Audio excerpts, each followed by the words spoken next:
Bismillahirrahmanirrahim. Assalamualaikum warahmatullahi wabarakatuh.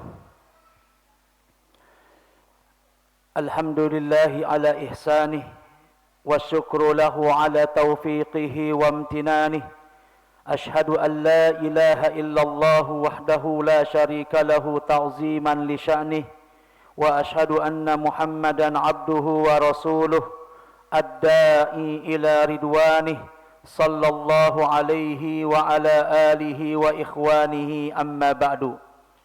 Ya ayyuhalladzina amanu taqullaha haqqa tuqatih wa la tamutunna illa wa antum muslimun.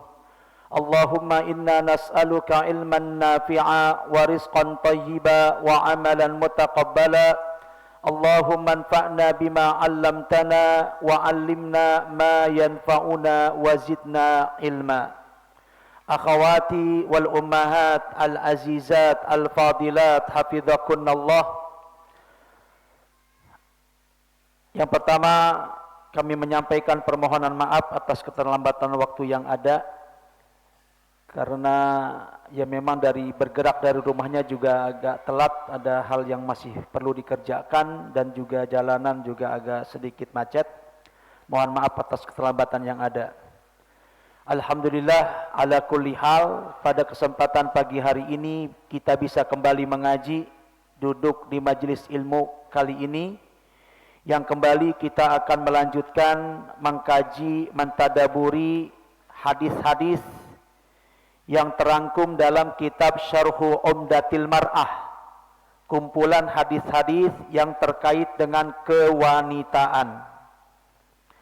Pada informasi yang saya sampaikan melalui Ustadz Iskandar, ya kita membahas hadis yang ke-80, yaitu tentang mas'uliyatil mar'ah fi baitiha, tanggung jawab seorang wanita di dalam rumah tangga, di hadis yang ke-80. Namun ternyata setelah saya cek ulang, ya, kemarin kita bahas hadis yang ke-78. Ya. Pertemuan yang kemarin kita membahas hadis yang ke-78, yaitu tentang hak khulu bagi seorang istri. Nah, sekarang sejatinya kita masuk ke hadis yang ke-79. Ya, jadi kita bahas dulu hadis ke-79, baru setelahnya kita akan baca hadis yang ke-80 tentang tanggung jawab istri di rumah tangga atau tanggung jawab wanita dalam rumah tangga. Ya. Tapi sebelum itu sekali lagi kami sampaikan hadis yang ke-79 terlebih dahulu, karena masih ada satu hadis yang belum terbacakan dan belum kita ambil faidah-faidahnya. An Usamah ibn Zaidin radhiyallahu anhuma, dari Usamah bin Zaid radhiyallahu anhuma, ia berkata, arsalati ibnatun Nabi sallallahu alaihi wasallam ilaihi, bahwa putri Nabi sallallahu alaihi wasallam. Jadi sekali lagi kita bahas hal-hal yang terkait dengan kewanitaan. Banyak kejadian-kejadian yang terjadi di masa lalu yang dialami oleh para wanita, yang kemudian kejadian ini menjadi hujjah untuk wanita-wanita setelahnya, imam istri beliau atau putri beliau dan lain sebagainya. Pada kali ini ada salah satu putri Nabi sallallahu alaihi wasallam mengutus seseorang untuk datang kepada Rasul sallallahu alaihi wasallam. Jadi putri Nabi mengutus seseorang datang kepada Nabi sallallahu alaihi wasallam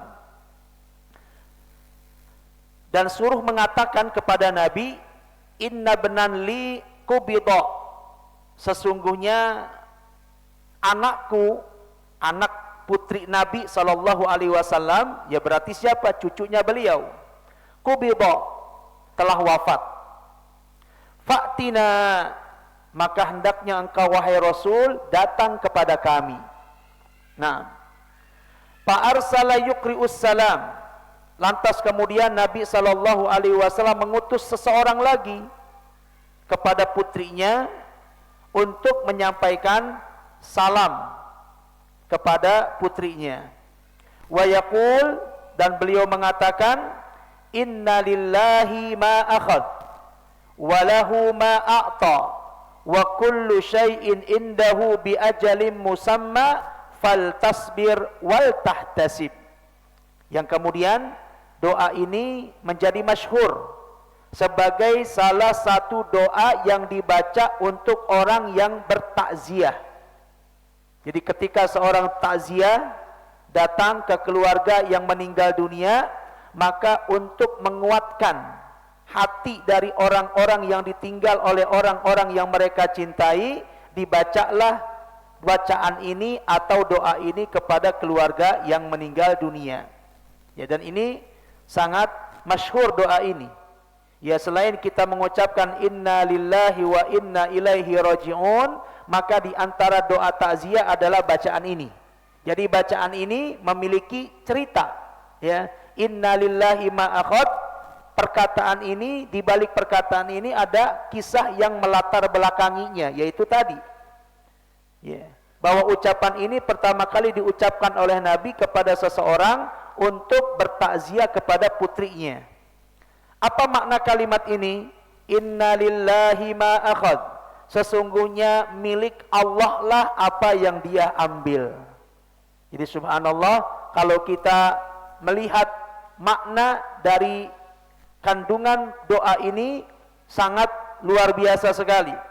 Inna lillahi ma akhad, sesungguhnya milik Allah lah apa yang dia ambil. Ya.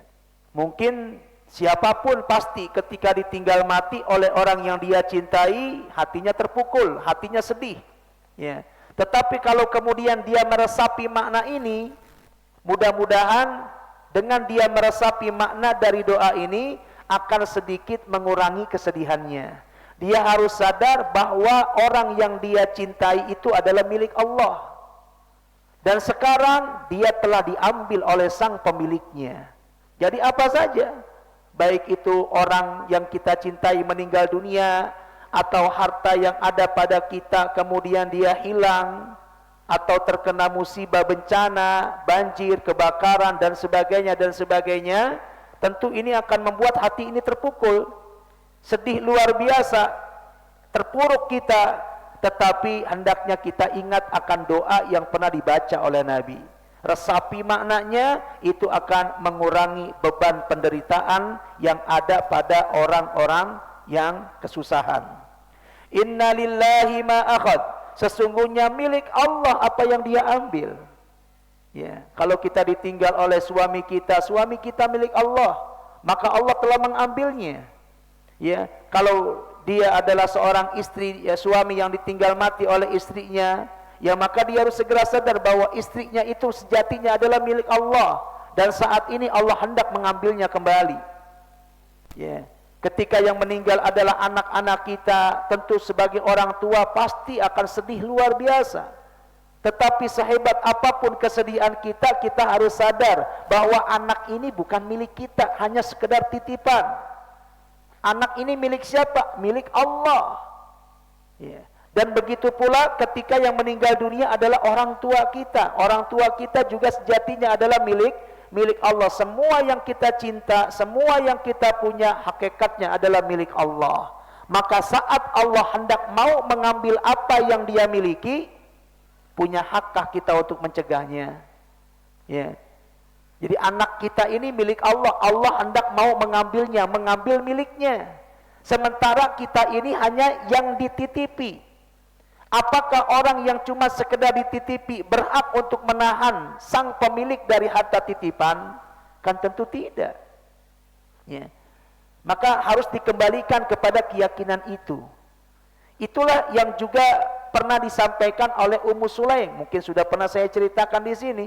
Ya, ketika dia ditinggal ditinggal oleh suaminya, kemudian dia seorang diri bersama anaknya, dan kemudian tiba-tiba anaknya meninggal dunia. Tak lantas membuat Ummu Sulaim terpuruk berlebihan, sedih berlebihan.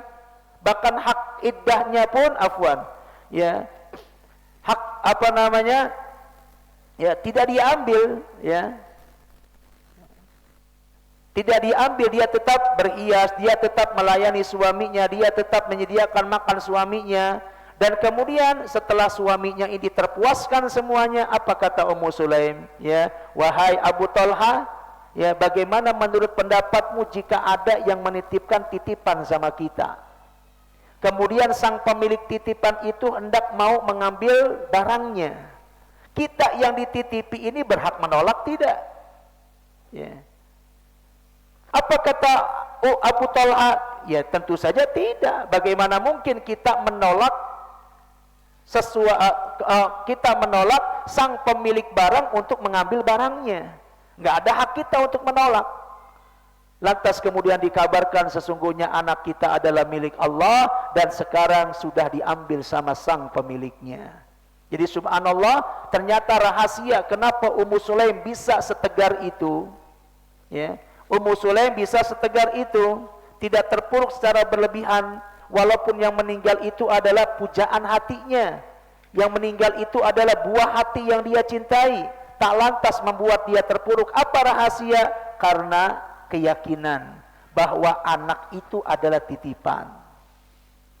Maka kesadaran ini membuat Ummu Sulaim tidak berlebihan dalam sedihnya, tidak membuat dia terpuruk, tidak sampai kemudian dia mengabaikan hak-hak suaminya.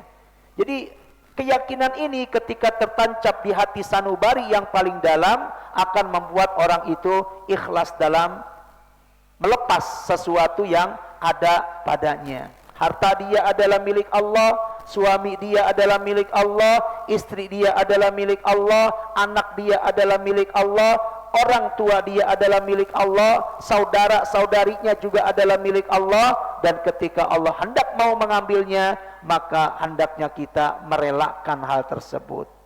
Ini makna doa ini luar biasa, ya. Kalau betul-betul dipahami, diyakini, dicermati, akan bisa menjadi pelupur, ya, pelupur duka, pelupur lara, sehingga tidak membuat dia terpuruk secara berlebihan. Ya, sesungguhnya milik Allah lah apa yang dia ambil. Allah nggak ngambil milik kita. Ya, yang diambil itu adalah milik Allah. Kita cuma sekedar ketitipan saja. Beda kalau orang merasa ini punya dia, ini milik dia, ini dia dapatkan dari hasil usaha dia. Ketika diambil, oh berat dia, sedih dia, nggak nerima dia. Kenapa? Karena dia merasa itu punya dia. Ada yang mengambilnya, yang nggak rela lah. Ya. Kenapa tidak rela ini muncul? Karena dia merasa itu milik dia, itu punya dia. Tapi kalau dia merasa itu adalah milik Allah, diambil sama sang pemilik, nah itu nanti kesan yang akan ditimbulkan akan berbeda. Maka pemahaman ini yang harus ditanamkan buat mereka-mereka atau buat kita-kita yang mungkin belum mengalaminya. Ya, pasti setiap orang itu akan diuji untuk kehilangan orang-orang yang dia cintai, cepat atau lambat. Ya, enggak mungkin seseorang itu bersama terus dengan keluarga lengkapnya, kan? Bapaknya ada terus, anaknya ada terus, pasangan hidupnya ada terus. Mungkin enggak seperti itu terus, kan? Enggak mungkin. Cepat atau lambat pasti akan ada yang berguguran. Saudaranya, saudarinya meninggal satu persatu. Orang tuanya juga meninggal satu persatu. Ya. Kemudian pasangan hidupnya, kemudian anak-anaknya. Cepat atau lambat kita nggak mungkin selalu bersama dengan keluarga kita saat ini. Maka persiapkan ilmunya dari sekarang, ya. Ketika ada hal-hal yang kita cintai diambil sama Allah, maka kita yakini sejatinya apa yang diambil adalah milik Allah, bukan milik kita. Sekali lagi, kalau kita merasa itu milik kita, itu yang akan membuat kita berat untuk berpisah darinya. Tapi kalau kita merasa suami saya adalah titipan Allah, istri saya juga adalah titipan Allah, anak saya juga adalah titipan Allah, ketika mau diambil sama sang pemilik akan kita upayakan untuk merelakannya. Walahu ma'a'ta, dan milik Allah pula apa yang dia beri. Perhatikan ini ibu-ibu sekalian, ya. Jadi apa yang Allah berikan sama kita sejatinya itu milik siapa? Milik Allah. Ada enggak perkara yang Allah berikan sama kita? Oh banyak. Ya, Allah berikan pada kita harta, Allah berikan pada kita pasangan hidup, Allah berikan pada kita anak, Allah berikan pada kita rumah, Allah berikan pada kita segala macam banyak pemberian Allah. Maka semua pemberian-pemberian itu sejatinya milik siapa? Milik Allah, cuman Allah berikan sama kita, Allah titipkan sama kita. Ya. Ya, termasuk harta, biasanya yang paling ini adalah harta dan saudara, ya.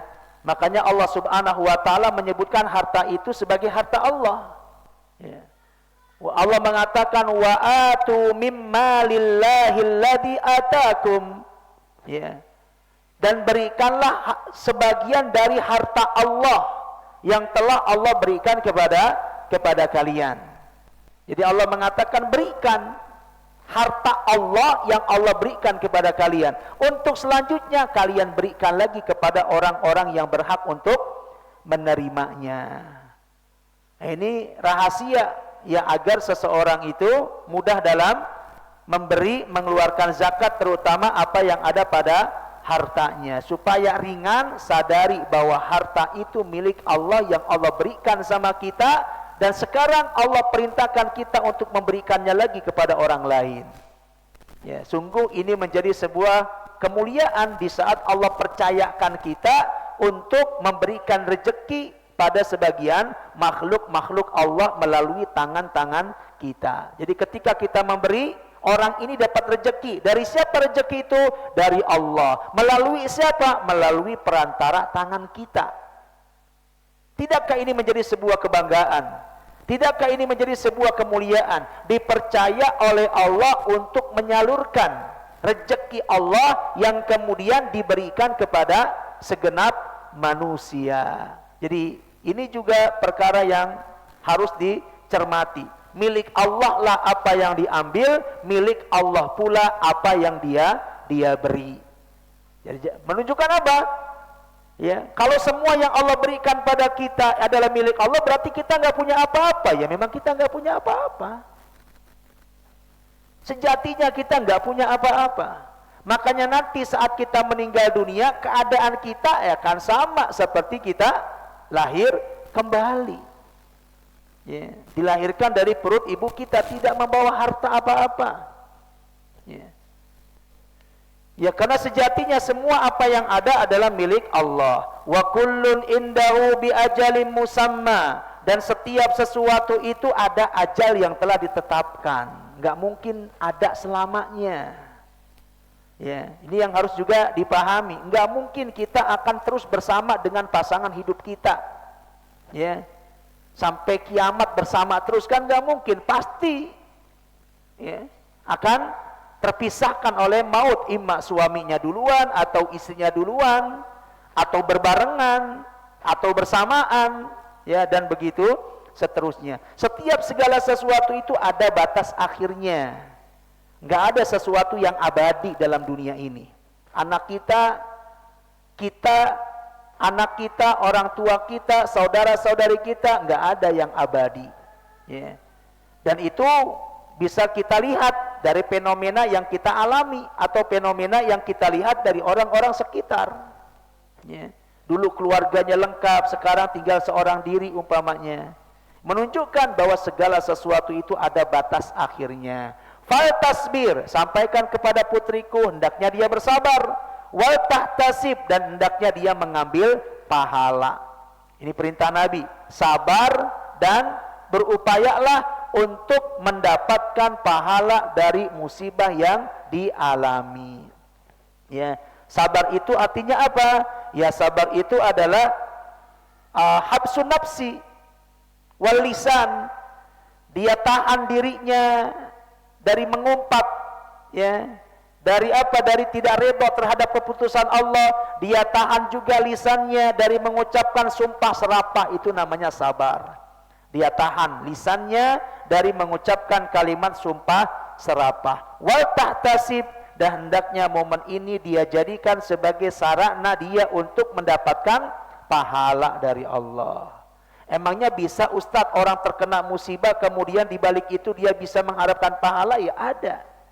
Jadi musibah itu sejatinya kesempatan untuk kita bisa mendulang pahala. Makanya ada doa yang diajarkan oleh Nabi kepada sahibul musibah untuk berdoa apa? Inna lillahi wa inna ilaihi raji'un. Allahumma jurni fi musibati. Ini doa yang diajarkan oleh Nabi. Allahumma jurni fi musibati. Apa itu artinya? Ya Allah, berilah pahala pada musibah yang menimpaku. Menunjukkan ketika seseorang dapat musibah, dia punya kesempatan untuk bisa mendulang pahala. Wa akhlif li khairan minhu, dan berikan aku pengganti yang lebih baik. Ya. Dan ada kalanya Allah subhanahu wa ta'ala akan ganti dia dengan pengganti yang lebih baik. Ketika dia tinggal mati oleh anaknya umpamanya, ya, maka Allah gantikan dengan anak yang lebih baik, ya, dengan anak berikut yang lebih baik dari anak yang telah meninggal sebelumnya. Ya, ketika suaminya meninggal, ada kalanya Allah berikan padanya suami yang lebih baik dari sebelumnya, sebagaimana yang dialami oleh siapa? Ummu Salamah. Ya. Ketika suaminya meninggal dunia, dia mengucapkan doa ini, Allahumma jurni fi musibati wa akhlif li khairan min. Ya Allah, berikan musibah yang menimpaku dan berikan aku pengganti yang lebih baik. Dan tidak berapa lama ternyata Ummu Salamah betul-betul mendapatkan suami yang lebih baik dari Abu Salamah, yaitu siapa? Rasulullah sallallahu alaihi wasallam. Terbukti doanya dikabulkan, dia mendapatkan pengganti yang lebih baik dari apa yang hilang darinya. Ketika dia kehilangan harta, mintalah ganti yang lebih baik dari harta yang telah hilang. Tidak menutup kemungkinan Allah akan berikan kepadanya harta yang lebih baik, dan begitu seterusnya. Nah, fa arsalat ilaihi, ya. Kemudian setelah itu anak Nabi sallallahu alaihi wasallam atau putrinya Nabi mengutus lagi kepada seseorang kepada beliau. Tuksimu alaihi layatiyannaha, ya, dia bersumpah, ya, agar Nabi sallallahu alaihi wasallam mendatanginya. Jadi ini menunjukkan apa? Menunjukkan bahwa seorang wanita itu memang kalau ada inginnya, kalau ada keinginan, dia ingin terus menerus supaya keinginan itu terwujud, ya. Dan ini merupakan satu akhlak yang maftur itu yang memang sudah terfitrah pada diri seorang wanita. Kalau ada maunya, ingin terus-terusan, gimana caranya apa yang dia maui terwujud.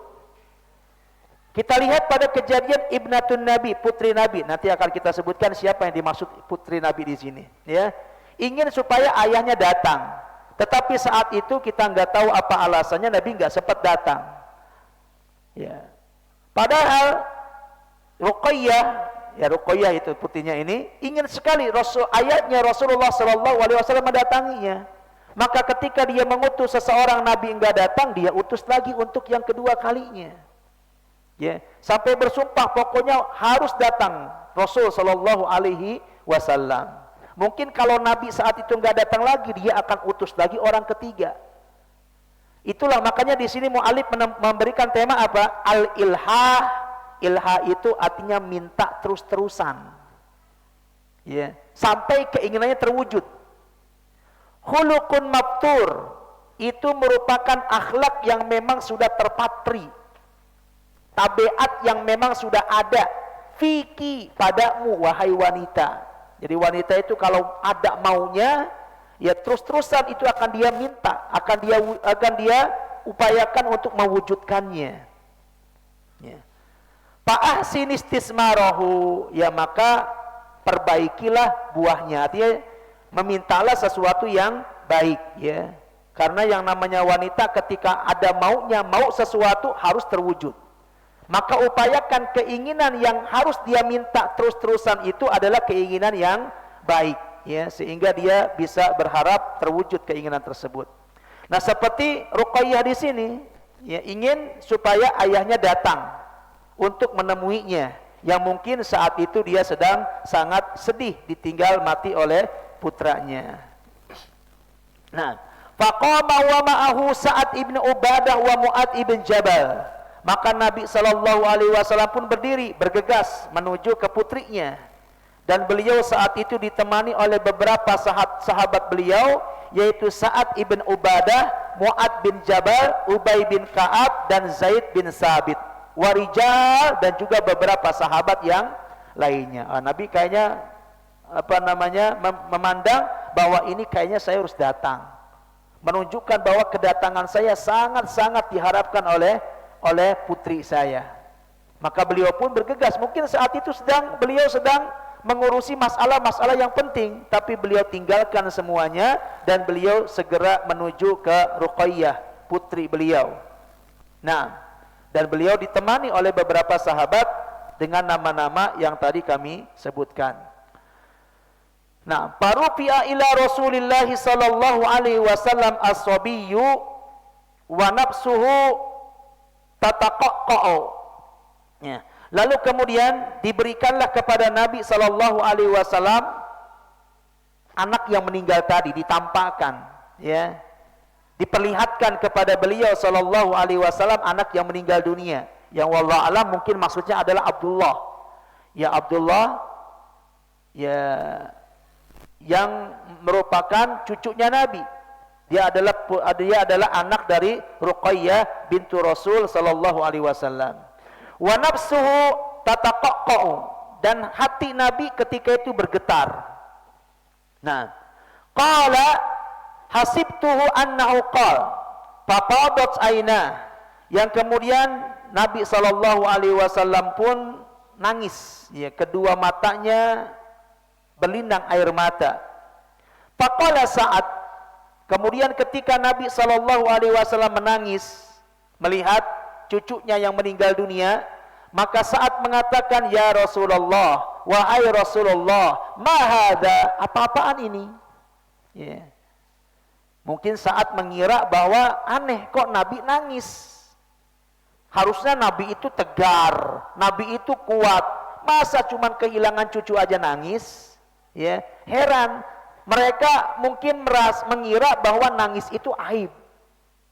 Mereka mengira bahwa enggak harus orang meninggal dunia itu ditangisi. Apalagi yang nangis adalah seorang nabi. Mereka heran, kok Nabi nangis? Ya, hanya karena ditinggal oleh cucunya. Faqala, kemudian Nabi mengatakan, hadhihi rahmatun, ini adalah kasih sayang. Ja'alallahu fi qulubi ibadihi, kasih sayang yang Allah subhanahu wa ta'ala telah jadikan di hati hamba-hambanya. Wa innama yarhamullahu min ibadihi ruhama, dan sesungguhnya Allah hanya akan menyayangi hamba-hambanya yang berkasih sayang kepada manusia yang lainnya. Ya, jadi air mata yang keluar menangis ketika ditinggal mati oleh orang-orang yang dia cintai, itu adalah air mata kasih sayang dan bukan perkara yang aib. Nah, jadi perhatikan para akhwat sekalian, disebutkan ya bahwa wanita atau putri Nabi yang disebutkan dalam riwayat ini adalah Ruqayyah. Ya, yang beliau saat itu ditinggal mati oleh anaknya. Dan bernama siapa? Bernama Abdullah. Wallahu a'lam pada usia berapa. Yang kita tahu Ruqayyah ini menikah dengan siapa? Ya, dengan Utsman ibn Affan radhiyallahu an. Jadi Ruqayyah itu adalah istrinya Utsman bin Affan. Dia dinikahi oleh Utsman bin Affan. Jadi Utsman bin Affan itu adalah menantunya Nabi. Nah, yang kemudian tidak berapa lama Ruqayyah ini pun meninggal dunia. Ya, meninggal dunia. Kemudian Utsman bin Affan menikah dengan saudarinya yang lain, yaitu siapa? Ummu Kulsum. Ya, jadi Utsman bin Affan ini menikah dengan dua putri Nabi sallallahu alaihi wasallam. Ya, ketika istrinya yang pertama yaitu Ruqayyah meninggal dunia, beliau kemudian menikah dengan saudarinya Ruqayyah, yaitu siapa? Ummu Kulsum. Ini menunjukkan apa? Ya, menunjukkan bahwa ipar. Berarti kan Ummu Kulsum ini adalah iparnya Utsman ketika beliau masih berstatus sebagai suaminya Ruqayyah. ya, bahwa ipar itu betul dia adalah mahram, ya. Nggak boleh laki-laki ini menikah dengan kakak beradik dari dua perempuan tadi, ya, selama dia masih berstatus sebagai suami saudarinya. Maka saudari perempuan dia adalah mahram buat laki-laki tersebut. Tapi mahramnya itu bukan mahram selamanya. Mahramnya itu terikat selama masih ada apa? Tali pernikahan antara laki-laki itu dengan saudarinya. Nah, ketika tali pernikahan itu sudah putus, entah dengan bercerai atau dengan ditinggal mati, maka saudari-saudari dari istrinya itu boleh lagi untuk dinikahi oleh laki-laki tersebut. Ya, jadi karena memang mahram itu ada yang sifatnya abadi, ada yang bersifat sementara, terikat dengan nilai-nilai atau tali-tali pernikahan. Jadi disebutkan dalam kitab-kitab fikih yang namanya mahram itu ada mahram dengan sebab nasab, bin nasab, al mahram bin nasab. Ya, contohnya siapa? Ya, contohnya adik perempuannya, bibinya, ibunya, itu namanya apa? Mahram bin nasab. Nah, mahram bin nasab itu adalah mahram selama-lamanya, nggak akan pernah menjadi halal dia. Jadi selama-lamanya kakak beradik laki-laki perempuan ini nggak boleh menikah. Kenapa? Karena dia mahram selama-lamanya. Kakak laki-laki menikahi adiknya nggak boleh, atau menikahi bibinya nggak boleh, atau paman menikahi ponakannya nggak boleh. Sampai kapan? Selama-lamanya. Karena itu adalah mahram dengan sebab apa? Nasab, ada hubungan darah. Nah, kalau nasabnya itu berkaitan dengan mahramnya itu berkaitan dengan nasab, hubungan darah, itu adalah mahram mu'abbad, mahram yang selama-lamanya. Apakah mahram hanya diikat dengan darah dan nasab? Tidak. Ada juga mahram yang diikat dengan tali pernikahan yang disebut dengan bil musaharah. Seperti tadi, seorang laki-laki menikah dengan seorang wanita namanya A. A ini punya adik namanya B. Maka laki-laki ini dengan si B adalah mahram. Kenapa? Karena dia menikah dengan kakaknya. Nah, mahramnya ini apakah selamanya? Tidak. Selama hubungan pernikahan itu ada. Ketika terpisah dengan perceraian, atau misalkan istrinya, saudarinya perempuan ini meninggal dunia, maka saudarinya boleh dinikahkan oleh mantan suami saudarinya, ya, mantan suami kakaknya, ya. Dan begitu seterusnya. Jadi itu namanya nasab bil musaharah. Dia hanya berlaku ketika masih terjadi ikat tali pernikahan, ya. Tapi ketika terputus dengan perceraian atau ditinggal mati, terputus pula mahramnya. Ya, seperti ini. Ya, Utsman dengan Ummu Kulsum itu mahram selama Utsman masih menjadi suami Ruqayyah. Tapi ketika Ruqayyah meninggal dunia, terputus hubungan pernikahan. Maka kemudian Utsman pun menikah dengan saudarinya, yaitu Ummu Kulsum. Ya, mungkin dalam bahasa kita namanya apa? Turun ranjang, ya, masalahnya mungkin, ya. Ya, turun ranjang. Itu dibolehkan dalam agama dan itu pernah terjadi. Kemudian ada juga nasab dengan sebab radha'ah, persusuan. Misalkan seorang ibu dia menyusui anak laki-laki. Itu bukan anaknya, tapi anak temannya. Atau anak siapapun lah, gitu kan. Sempat menyusu dengan satu persusuan yang cukup mengenyangkan. Maka bayi laki-laki ini nanti akan menjadi mahram anak perempuannya. Jadi kalau dia punya anak perempuan, kemudian dia pernah menyusui seorang anak laki-laki dan itu bukan anaknya, ya maka bayi laki-laki yang sempat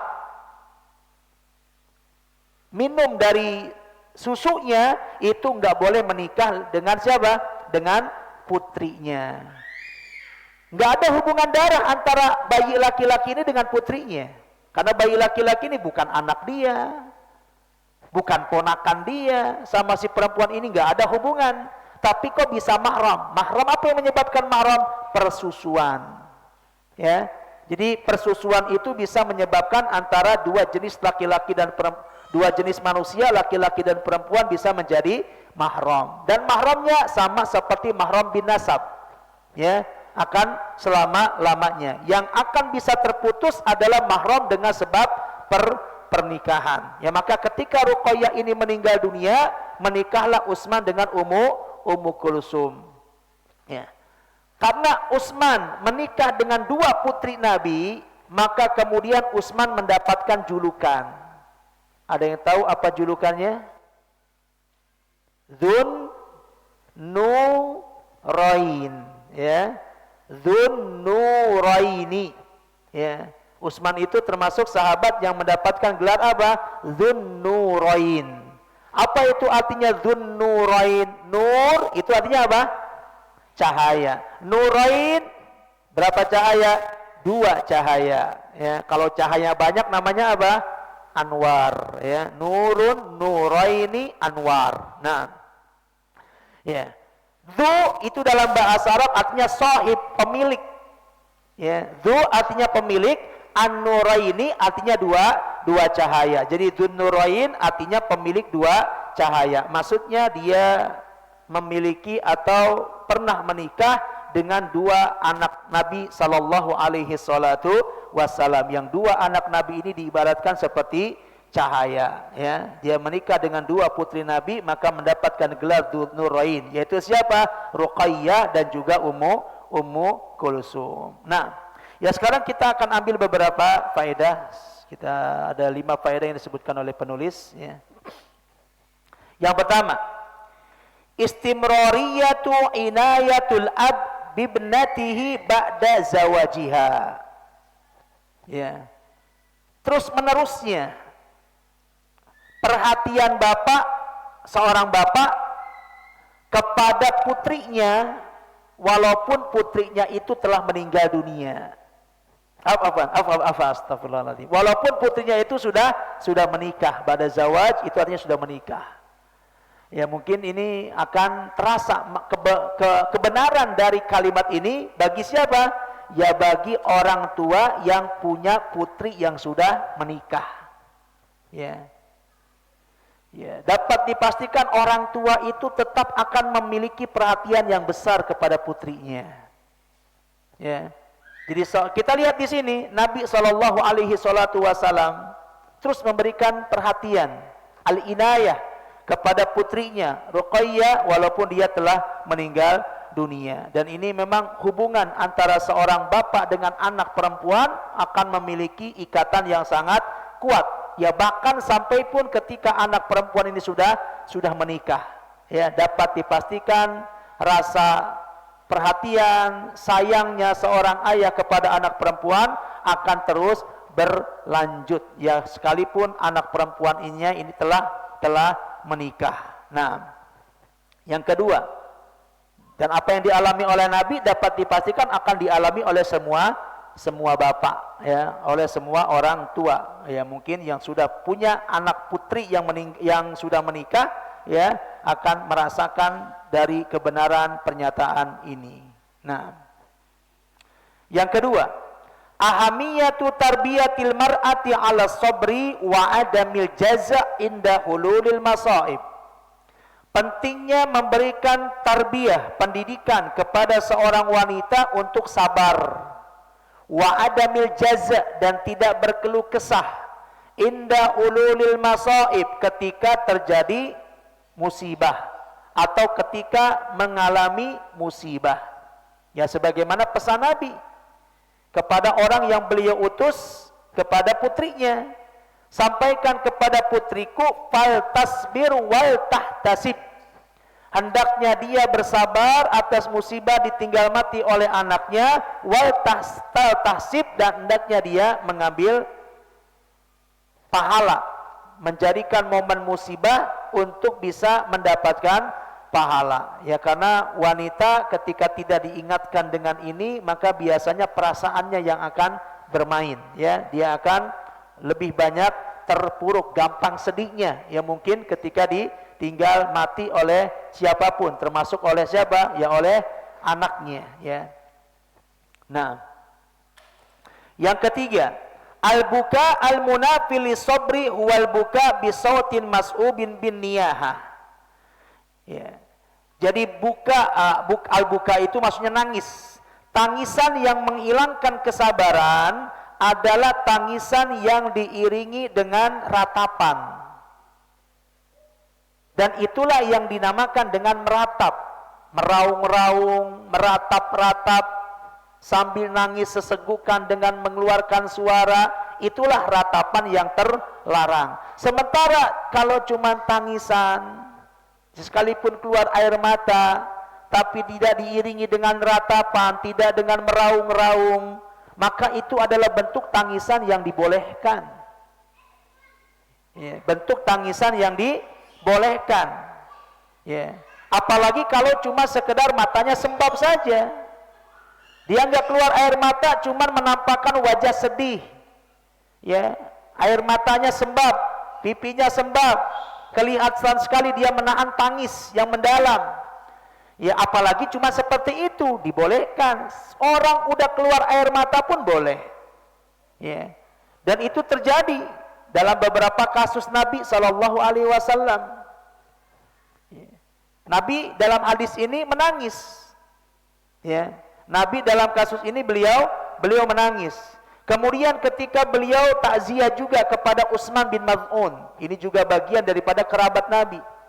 Saat Nabi takziah, dan Nabi dapatkan Utsman bin Maz'un meninggal dalam keadaan yang mengenaskan. Ya, mengenaskan. Matanya itu dicolok sama orang kafir sampai buta. Ya, disiksa sedemikian rupa. Mati dalam keadaan mengenaskan. Nabi nggak tahan, ketika melihat wajahnya, Nabi menangis. Ya. Bahkan Aisyah mengatakan nangisnya Nabi nggak cuma sebab matanya. Enggak cuma merah matanya, tapi betul-betul menangis, air mata bercucuran membasahi kedua pipinya. Ya. Seandainya perilaku ini tercela, tentu Nabi enggak akan melakukannya. Ya. Jadi ini merupakan dalil perilaku Nabi sendiri yang mengalaminya. Dan Nabi Shallallahu Alaihi Wasallam dalam hadis yang lain, Jabir bin Abdullah, satu saat dia ditinggal sama bapaknya, meninggal dunia. Kemudian didapati Jabir bin Abdullah nangis, bapaknya meninggal dunia. Maka para sahabat pun menghentak Jabir, jangan nangis kamu, karena itu akan menghilangkan kesabaran. Mereka menganggap nangis itu menghilangkan kesabaran. Jabir mengatakan semua sahabat Nabi yang ada di samping kiriku menghentakku, menghardikku, meminta aku untuk tidak menangis. Sementara Nabi melihat aku menangis, tapi Nabi diam saja. Ya, diamnya Nabi menunjukkan bahwa perbuatan Jabir adalah sesuatu yang dibolehkan. Seandainya itu nggak boleh, nggak mungkin Nabi diam. Pasti Nabi juga akan menghardik Jabir. Tapi ketika Nabi mendiamkan Jabir menangis, menunjukkan apa? Perbuatan itu dibolehkan. Dan itulah yang dinamakan dengan hadis takrir. Perhatikan ibu-ibu sekalian, jadi hadis itu bukan cuma sekedar ucapan Nabi. Hadis yang bisa dijadikan hujah selain ucapan, selain perbuatan, ada juga namanya takrir. Apa itu takrir? Penetapan. Nabi menetapkan perbuatan itu, menunjukkan perbuatan itu dibolehkan. Sebab kalau dilarang, pasti akan dilarang oleh Nabi. Nabi melihat langsung Jabir menangisi kematian ayahnya, Nabi diam saja. Nah, ini adalah hadis takrir, penetapan bahwa menangisi mayit selama tidak diikuti dengan ratapan suara yang mengaung-ngaung, ya, apalagi dibarengi dengan menampar-nampar pipi, mencapik-capik pakaian, menggunduli rambut, tapi cuma sekedar tangisan sedih, keluar air mata karena diperpisah dengan orang yang dia cintai, Nabi membiarkan Jabir menangis, menunjukkan perkara itu boleh. Nah, hadis Utsman bin Maz'un lebih kuat lagi. Bukan takrir, bukan penetapan, tapi Nabi sendiri melakukan. Jadi subhanallah, dalil tentang bolehnya menangisi mayit itu ada dalil yang sifatnya takrir, ada dalil yang sifatnya perbuatan. Sudah sangat kuat tentang bolehnya perbuatan ini. Hadis takrirnya tadi dari Jabir bin Abdullah, hadis perbuatan banyak. Ya, ketika Utsman bin Maz'un meninggal dunia, Nabi nangis. Ketika putrinya Ibrahim meninggal dunia, Nabi nangis. Banyak momen-momen yang sahabat meninggal atau keluarga meninggal dan Nabi Shallallahu Alaihi Wasallam menangisi, menunjukkan tangisan itu dibolehkan selama tidak dibarengi dengan apa? Dengan ratapan. Nah, dam'ul ain wa haznul qalbi la iskala fihi. Keluarnya air mata sebagai air mata tangisan, sedihnya hati, la iskal, itu tidak mengapa, itu manusiawi, wajar dia menangis karena ditinggal mati oleh orang yang dia cintai. Tapi tadi agar sedihnya tidak terpuruk berlarut-larut, hendaknya dia segera menyadari bahwa keluarganya yang telah meninggal dunia ini adalah milik Allah yang saat ini sedang diambil oleh sang pemiliknya. Yang keempat, ilhahul mar'ah fi talabul khair wal fadl amrun mahmud. Terus-terusannya seorang wanita untuk meminta kebaikan dan keutamaan. Ya, seperti tadi, ya, putri Nabi minta kepada ayahnya untuk datang. Itu kebaikan. Ilha berkali-kali, satu kali diutus orang nggak datang, dua kali langsung datang. Hada amrun mahmud, itu perkara yang terpuji. Itu dan kodrat wanita, dia akan selalu meminta terus selama yang diminta itu adalah perkara yang baik, maka tiada mengapa. Yang kelima, yang terakhir, da'a Rasulullah sallallahu alaihi wasallam liman sabarat fi hadzal bab birrahmah wa hiya da'wah azimah min nabiyyina sallallahu alaihi wasallam.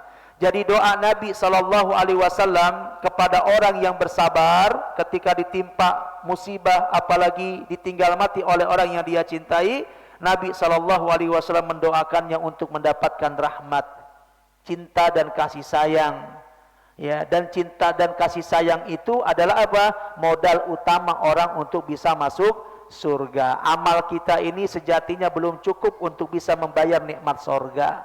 Makanya nikmat surga itu baru didapat dengan rahmat dan kasih sayang Allah Subhanahu wa taala. Dan orang mendapatkan itu kapan? Ya ketika kapan dia mendapatkan rahmat dan kasih sayang Allah? Maka diantaranya adalah ketika dia ditinggal mati oleh orang yang dia cintai, kemudian dia bersabar. Sejatinya dia telah didoakan oleh Nabi agar kelak nanti di akhirat mendapatkan rahmat dan kasih sayangnya, yang itu akan menjadi modal yang utama untuk bisa sampai ke dalam surga. Wallahu ta'ala alam bisawab. Ini mungkin yang dapat kami sampaikan. Mohon maaf, mungkin tema tentang tanggung jawab wanita di dalam rumah tangga, hadis ke-80, insyaallah kita akan bahas di pertemuan yang akan datang. Wassallallahu ala nabiyyina Muhammadin wa alihi wa sahbihi ajmain. Ya, kalau ada pertanyaan mungkin satu saja karena sudah lewat 42. Barakallahu fiik.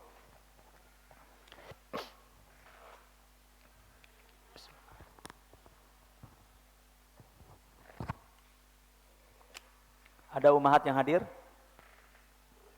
Ada pertanyaan? Yang online ada?